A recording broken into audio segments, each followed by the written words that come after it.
नमस्कार मेरे प्यारे दोस्तों, आप सभी का स्वागत है इस हमारे प्लेटफॉर्म पर। आज हम आर्थिक भूगोल कवर करने वाले हैं। शॉर्ट उसका क्रक्स देखेंगे, मोस्ट इम्पॉर्टेंट टॉपिक में, मतलब टू द पॉइंट बात करेंगे, ठीक है। तो इससे पहले हमने बताया है आपको जो है पॉपुलेशन ज्योग्राफी मैंने कवर किया है। तो अगर इस वीडियो मतलब उस वीडियो को नहीं देखेंगे तो जा करके पहले उस वीडियो को आप देखिए, ठीक है। उसके बाद जो है क्या कहते हैं, आइए इस वीडियो पे, ठीक है। यूनिट वाइज वो यूनिट नंबर 5 था, ये यूनिट नंबर 6 है, ठीक। तो शुरू करते हैं दोस्तों। पहले आर्थिक भूगोल में प्राथमिक क्रिया आप जानते हैं सीधे तौर पे प्राकृतिक से जुड़ी हुई चीज़ें होती हैं, जैसे मान लीजिए खेती करना, मत्स्य पालन करना। हाँ, इस प्रकार से आप जानते हैं, बताने की कोई आवश्यकता नहीं है। तो उसको मैंने ज़्यादा अहमियत नहीं दी है, लेकिन अहमियत मैंने इसको दिया है कि इसको विभिन्न जो है कलर, श्रमिक बोलते हैं, विभिन्न कलर मतलब रंग तरीके से बोला जाता है। तो रंग से पहचानते हैं, जैसे नीला, गुलाबी, सफ़ेद, सुनहरी, रेड। हाँ, इस प्रकार से, ठीक है। तो इसमें हमको ये ध्यान देना है, पूछता है, ठीक है। तो प्राथमिक गतिविधियाँ आप जानते हैं प्राकृतिक से जुड़ी होती है, जो सीधा रेड कॉलर वर्कर के नाम से जाना जाता है, या रेड कॉलर श्रमिक के नाम से जाना जाता है, ठीक। उससे पहले द्वितीय गतिविधियाँ नीले कलर श्रमिक से जाना जाता है, तृतीय गुलाबी से, चतुर्थ सफ़ेद से, और पंचम सुनहरी से। मतलब पंचम मतलब अगर 5 ज़्यादा संख्या है, सबसे संख्या में से ज़्यादा है, तो सुनहरी मतलब गोल्ड कॉलर श्रमिक हो जाएगा, ठीक। इस प्रकार से आप अपने हिसाब से भी ट्रिक यूज कर सकते हैं, ठीक है। उसके बाद आप देखेंगे मानव की आर्थिक क्रियाएँ आप जानते हैं, प्राथमिक क्रियाएँ, द्वितीय क्रियाएँ, तृतीय क्रियाएँ। तो इस प्रकार से आप मोटा मोटी आपको जानकारी पहले से भी होगी, लेकिन एक बार थोड़ा देख लीजिए, क्योंकि यहाँ से क्वेश्चन बनते हैं। जैसे मान लीजिए ये आप देख रहे हैं प्राथमिक क्रिया, दूसरी द्वितीय क्रिया जिसे ब्लू कलर कहा जाता है, पिंक पीला तृतीय, ठीक। इस प्रकार से है। तो प्राथमिक जो है कलर में क्या कहेंगे, आदिम कृषि, संग्रहण, खनन, आखेटक, मत्स्यन, लकड़ी काटना, पशुचारण करना, ठीक है, गेहूँ का उत्पादन करना, हाँ, सरसों का उत्पादन करना, चावल का उत्पादन करना, ऐसे तमाम प्रकार के जो जितने एक्टिविटी होते हैं वो प्राथमिक क्रिया के अंतर्गत शामिल किए जाते हैं। वहीं अगर हम बात करते हैं द्वितीय के, तो वहाँ विनिर्माण सेक्टर, मतलब जो प्राथमिक जो उत्पादक होता है प्राथमिक क्रिया से, उसका प्रसंस्करण जब होता है, तो जब प्रसंस्करण करके, प्रोसेसिंग करके उसको जो है एक नए उत्पाद में परिवर्तित किया जाता है, तो उसी को क्या कहते हैं, उस प्रक्रिया को विनिर्माण कहते हैं, या प्रसंस्करण निर्माण भी कहा जाता है। जैसे भवन निर्माण, ऊर्जा का उत्पादन हो रहा है, वाणिज्यिक मत्स्यन हो रहा है, वाणिज्यिक कृषि ना, वाणिज्यिक पशुपालन, इस हिसाब से आप द्वितीय क्षेत्र से इसको जोड़ सकते हैं, ठीक है। इसके बाद तृतीय क्षेत्र में क्या होता है, सेवा, सर्विस सेक्टर मोस्ट इम्पॉर्टेंट है। तो इसमें जो है व्यापार, सेवा, परिवहन, मनोरंजन, पर्यटन आप जानते हैं, बस ड्राइवर और हमारे जो बाल काटने वाले भाई नाई, वो भी सर्विस में शामिल जो है होते हैं, और स्कूल के टीचर होते हैं, ठीक। चतुर्थ में उच्च अधिकारी, निर्णय कर जो प्रोफेसर हैं, जो उच्च प्रबंधन है, मैनेजमेंट करते हैं, उनको शामिल किया जाता है। वहीं पंचम में हाईएस्ट होते हैं, जैसे राष्ट्रपति, सीएम, पीएम, आरबीआई के गवर्नर ना। शोध अनुसंधान में उच्च जो अधिकारी होते हैं उनको जो है शामिल किया जाता है। फिर इसके बाद आदिकालीन निर्वाह कृषि को देखेंगे। मध्य अमेरिका व मैक्सिको में मिल्पा कहा जाता है। आदिकालीन निर्वाह मतलब एक प्रकार से जान लीजिए जो स्थानांतरण कृषियाँ जो होती हैं उसको हमको बात करना है ना, वो बहुत इंपॉर्टेंट है, क्वेश्चन पूछा जाता है।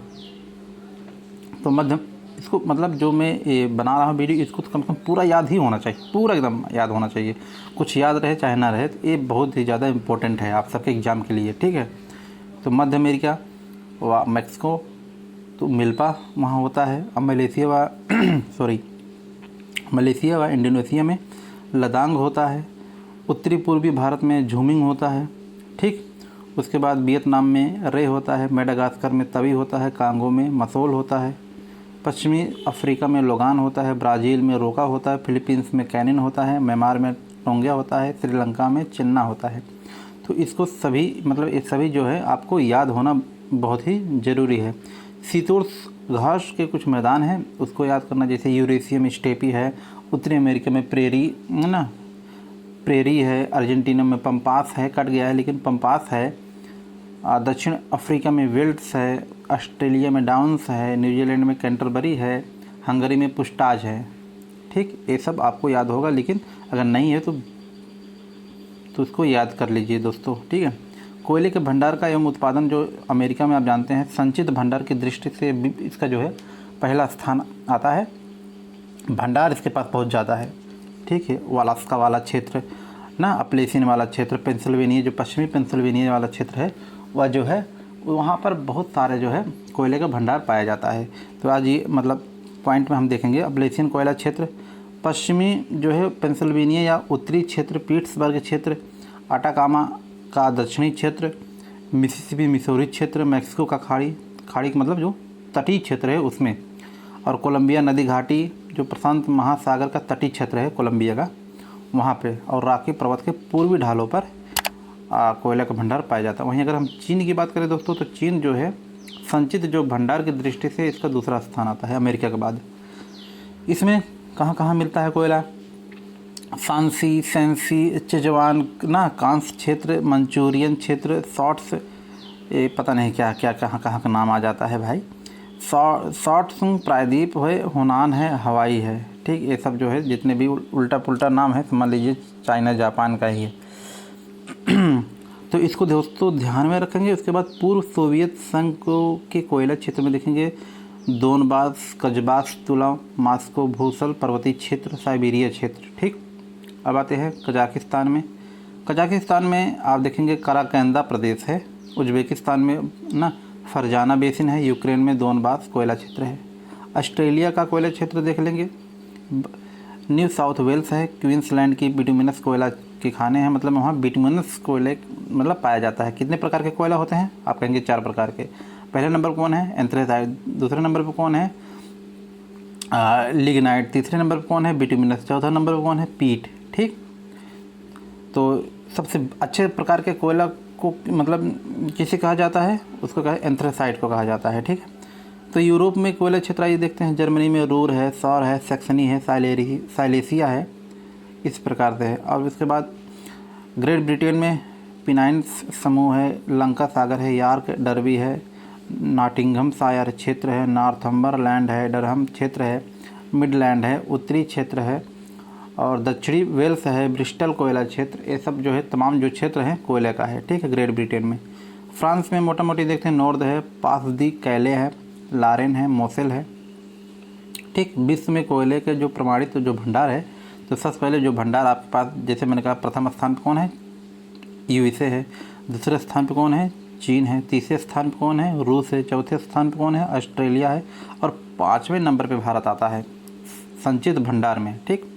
विश्व में कोयला उत्पादन जो करता है पहले स्थान पे चीन करता है, दूसरे स्थान पे भारत करता है, तीसरे स्थान पे इंडोनेशिया करता है, चौथे स्थान पे यूएसए करता है, ठीक है। इसके बाद पेट्रोलियम भंडार में देखते हैं सऊदी अरब में कातिक, खुराइस, दहरान है, आपकी एक धावर दम्मान है, इसको पूरा याद करना है। मिलान में आता है। तो कतर में एक है दुरखान क्षेत्र है। इसके बाद कुवैत में ना बुरहान है, रूहधतन है, मीना अल अहमदी है। इराक़ में आप देखेंगे तो किरकुक है, मैसूल है, बसरा, रुमाइल, अल जुबैर नफ्त खाना है, ये पेट्रोलियम भंडार के लिए जाने जाते हैं। वहीं ईरान में है आग जारी, अबादान, लाली, मस्जिद सुलेमान, करमनशाह, कागसरण, आहवान, अब्तकेल। रूस में पर्म है, ऊफा है, कोई बिसेव है, ओरेनबर्ग है, ओल्गोग्राद है, अस्त्र खाना है ना, ग्रोगजनी है, निचनी वर्टोवस्क है, सखालिन द्वीप है, आमूर घाटी है, पिचोरी बेसिन है, ओब तथा एनसी जो है नदी जो है बेसिन है, ये सब आप याद रखेंगे। वहीं यूएसए में टेक्सास है, गल्फ तटीय क्षेत्र है, कैलिफोर्निया के क्षेत्र है, मध्य महाद्वीपीय क्षेत्र है, रॉकी क्षेत्र है। कनाडा में एडमंडन्स जो है क्षेत्र है, दक्षिणी सस्काचेवान क्षेत्र है, ठीक। चीन में आप देखेंगे कांसू प्रांत है, जेचुआन बेसिन है, सैदान प्रांत है, जुंगारिया क्षेत्र है, सिक्यांग प्रांत है, सेंसी प्रांत है। इंडोनेशिया में आप देखिए इम्पोर्टेंट है, पूछा जाता है मेदांग, पकनम्बरू, पलेम्बंग, बालिकप्पान, सामिरांडा, ठीक। म्यांमार में येनांगयान, चाग, इंडावा, लेबनिन आप जानते होंगे। जापान में आकिता है, निगाता है, वेनेजुएला मराकाइबो जो झील है उत्तरी क्षेत्र में, ओरिको बेसिन है, अपूरे बेसिन, ये सब तेल भंडार के लिए जाना जाता है। वहीं विश्व में खनिज तेल भंडार में सबसे पहले स्थान पे वेनेजुएला है, दूसरे स्थान पे सऊदी अरब है, तीसरे स्थान पे कनाडा है, चौथे स्थान पे ईरान है, पाँचवें स्थान पे आपका इराक आता है। ठीक है।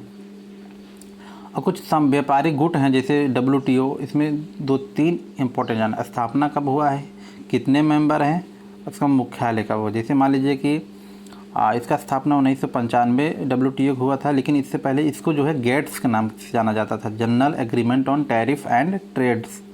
इसका मुख्यालय आप देखेंगे जिनेवा में, स्विट्जरलैंड में है, और इसमें 166 सदस्य देश हैं। बस इससे ज़्यादा कुछ नहीं जानना है। इसका अगर उद्देश्य की बात करेंगे तो जानते हैं गैर भेदभाव को बढ़ावा देता है, पारस्परिक बाध्यकारी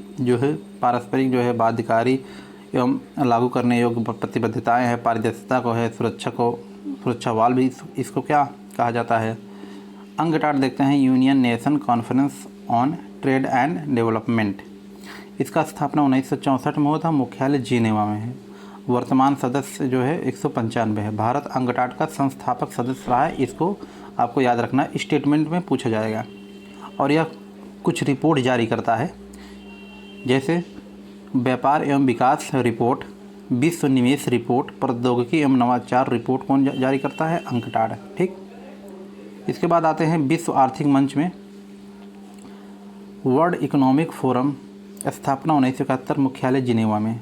ठीक है। ये भी प्रकाशित कुछ रिपोर्ट प्रकाशित करता है, जैसे inclusive development index, global gender gap report और ग्लोबल रिस्क रिपोर्ट, ये जारी करता है WEF, जिसे हम वर्ल्ड इकोनॉमिक फोरम कहते हैं। ठीक है। आइए आगे देखते हैं इसमें क्या है। इसमें दोस्तों OECD मतलब आर्थिक सहयोग एवं विकास संगठन, स्थापना 1961, मुख्यालय पेरिस में। वर्तमान में 38 देश हैं। ठीक है। अंतिम देश कोस्टारिका 25 मई 2021 में शामिल है। इसके बाद एक लाफ्टा है 1960 में। लाफ्टा मतलब है Latin America free trade association है, 1960 में स्थापना हुआ, 13 सदस्य हैं। ठीक। और सदस्य के मेंबर देख लेंगे आप। इसी प्रकार से नाफ्टा है, नाफ्टा नॉर्थ अमेरिका हो जाएगा। ठीक। 1994 सदस्य कनाडा, USA, मैक्सिको है। ठीक है। इसके बाद देखते हैं इफ्टा, यूरोपियन फ्री ट्रेड एसोसिएशन है, ये भी जो है इसमें आप देखेंगे 1960 इसका स्थापना हुआ था। आइसलैंड, नॉर्वे, लिechtenstein और स्विट्जरलैंड शामिल हैं इफ्टा में। साफ्टा जो है वो दक्षिण एशिया के लिए बनाया गया था। उसमें देखेंगे आप जो है कि south Asia free trade association 2006 में स्थापना हुआ था, और इसमें जो सदस्य हैं अफ़गानिस्तान, पाकिस्तान, भारत, नेपाल, भूटान, बांग्लादेश, श्रीलंका, मालदीव। ठीक। इसके बाद एशियन देखेंगे एसोसिएशन ऑफ साउथ ईस्ट जो है नेशन। ठीक। साउथ ईस्ट एशियन नेशन, मुख्यालय सही फ़ोटो नहीं आया दोस्तों, लेकिन मुख्यालय है जकार्ता में। स्थापना 1900 कितना है, 66 या 64 है। और मेंबर जो है वो लगभग 10 हैं। ठीक। और एक है मतलब CIS, Commonwealth of independent states. ठीक है। 1991 में वो जो है इसका स्थापना हुआ, और सदस्य 12 हैं।